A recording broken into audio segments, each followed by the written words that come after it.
Today, we're going to talk about a virus that for most of its life was pretty much a footnote in medical textbooks. And then, almost overnight, it became a global headline. We're talking about the Zika virus.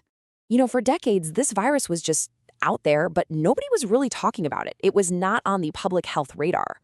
So what happened? What was the switch that flipped and suddenly triggered a worldwide emergency?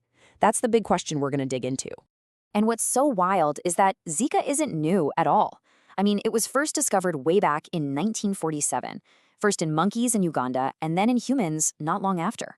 So for more than half a century, it was basically a quiet, localized virus. But then, something changed, and it just exploded, spreading like wildfire across continents. So how does a virus do that? How does it travel so far, so fast?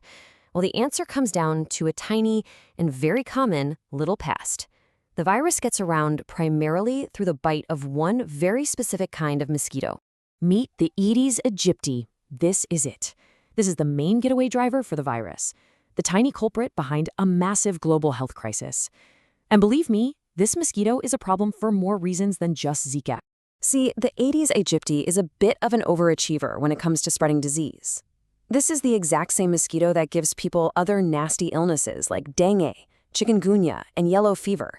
It's a really effective, really notorious carrier, which helps explain how Zika managed to spread so quickly. Okay, so let's say you get bitten. What actually happens? Well, for most people, the symptoms are things like a fever, maybe some skin rashes, joint pain, things you'd associate with a flu. But here's the really important part. The illness is usually pretty mild, and it's over in about 2 to 7 days. So for the vast majority of people who get Zika, the actual sickness isn't a huge threat. Yeah, it's unpleasant for a few days, for sure, but it passes without any major drama. And that right there brings us to the heart of the whole issue.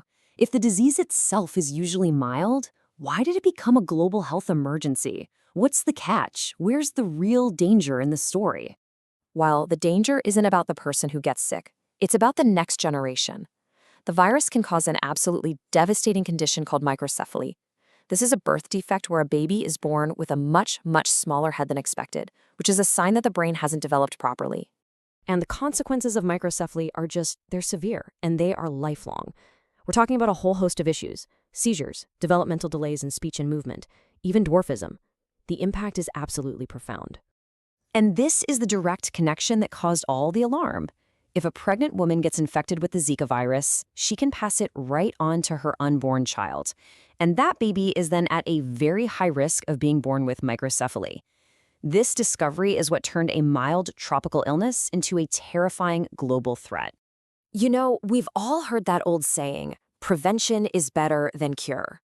When it comes to Zika, with consequences this heartbreaking, stopping the infection before it even has a chance to start is, well, it's everything. So what can you actually do? The whole strategy comes down to one thing: avoiding the mosquito. That means creating a physical barrier, wearing long sleeves, long pants, and, just as importantly, getting rid of their breeding grounds. Mosquitoes lay eggs in standing water, so eliminating it is a huge step. Simple actions, but incredibly powerful.